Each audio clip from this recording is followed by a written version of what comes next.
सोचिए, एक परिवार है जो एक भुतहा घर में फंसा हुआ है। ये कहानी उनके उस घर में आखिरी दिन की है, वो दिन जब उन्होंने वहां से भागने का फैसला किया। पर उन्हें ये नहीं पता था कि वो घर उन्हें इतनी आसानी से जाने भी देगा या नहीं। तो यहाँ सवाल ये उठता है कि कोई ऐसे घर से कैसे भाग सकता है जो उसे छोड़ना ही नहीं चाहता। इस परिवार के लिए ये सवाल सिर्फ एक डरावना ख्याल नहीं था, बल्कि उनकी असलियत बनने वाला था। मतलब एक के बाद एक इतनी डरावनी घटनाएं हुई कि अब पानी सर से ऊपर जा चुका था। परिवार ने तय कर लिया, आज ही, बल्कि अभी ही उन्हें ये घर छोड़ना होगा। अब एक पल भी और रुकना नामुमकिन था। यही वो कुछ चीजें थीं जिनके बाद रुकने का सवाल ही पैदा नहीं होता था। पहले तो बेटे को घर में एक बहुत ही स्ट्रॉन्ग नेगेटिव वाइब महसूस हुई। फिर उसे एक काली परछाई दिखने लगी। हद तो तब हो गई जब एक खिलौना सीढ़ियों से खुद ब खुद गिरा, अपने आप खड़ा हुआ और उनकी तरफ चलने लगा। और आखिरी धक्का तब लगा जब वही काली परछाई पलक झपकते ही एक कमरे से दूसरे कमरे में पहुंच गई। बस अब बहुत हो चुका था। पर जैसे ही परिवार ने अपना सामान पैक करना शुरू किया, मानो उस घर को ये बात बिल्कुल पसंद नहीं आई। उसने भी जवाब देना शुरू कर दिया और साफ था कि यहां से निकलना आसान तो बिल्कुल नहीं होने वाला। इसकी शुरुआत हुई माँ के साथ, जब वो अपना सूटकेस पैक कर रही थीं। वो बस अपने कपड़े रख ही रही थी कि उस घर ने अपनी पहली चाल चली। हुआ ये कि अचानक एक कपड़ा अपने आप सूटकेस से बाहर हवा में तैरने लगा और सीधा किचन में जाकर गिरा। जाहिर है माँ बुरी तरह डर गई। उन्होंने कांपते हुए हाथों से उसे उठाया और वापस सूटकेस में रख दिया। और उधर पिता के साथ तो कुछ और ही अजीब हो रहा था। जैसे ही उन्होंने अपनी घड़ी पैक करने के लिए उठाई, उसकी सुइयां अचानक उल्टी दिशा में घूमने लगी। वो ये देखकर इतना डर गए कि कमरे से बाहर भागे, और जब मुश्किल से 10 सेकंड बाद वापस आए तो वो घड़ी वहां थी ही नहीं, पूरी तरह से गायब। परिवार अभी घड़ी गायब होने के झटके से उभरा भी नहीं था कि उस अनजान शक्ति ने अब सीधे सीधे सामने आने का फैसला कर लिया।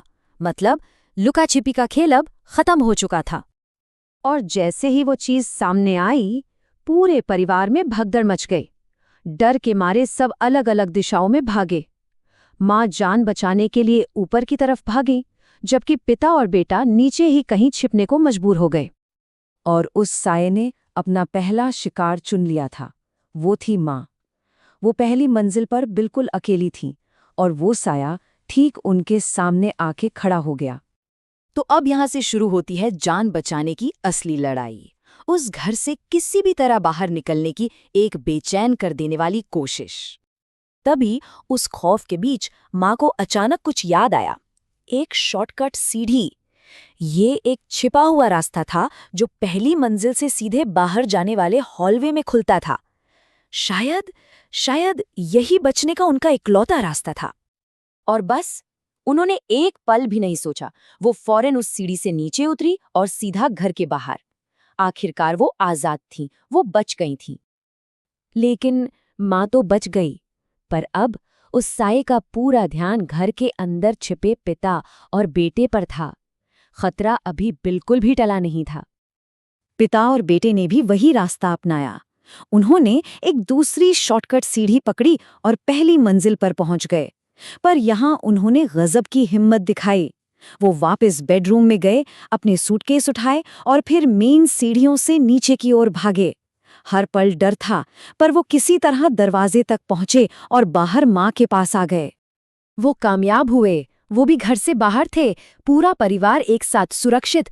ऐसा लगा मानो बुरा सपना खत्म हो गया। आखिरकार वो उस भयानक घर से आजाद थे। या शायद नहीं, क्योंकि ये कहानी यहाँ खत्म नहीं होती। वो डरावना साया अब भी उनके साथ था। खैर, परिवार ने वो रात तो जैसे तैसे पड़ोसियों के यहाँ काटी और अगली सुबह ही एक नया शहर चले गए। उन्होंने एक नई शांत जिंदगी शुरू की। लेकिन सवाल तो वही था, क्या वो डरावना अनुभव वाकई पीछे छूट गया था? क्या घर छोड़ देने से वो साया भी पीछे छूट गया था? और इसका जवाब कुछ समय बाद उनके बेटे ने दिया, और जो उसने कहा वो रोंगटे खड़े कर देने वाला था। उसने अपने माता पिता को बताया, वो भूत हर रात मेरे सपनों में आता है। ये एक ऐसा अंत है जो ये सोचने पर मजबूर कर देता है कि कुछ डर ऐसे होते हैं जो किसी जगह से नहीं, बल्कि इंसान से ही जुड़ जाते हैं।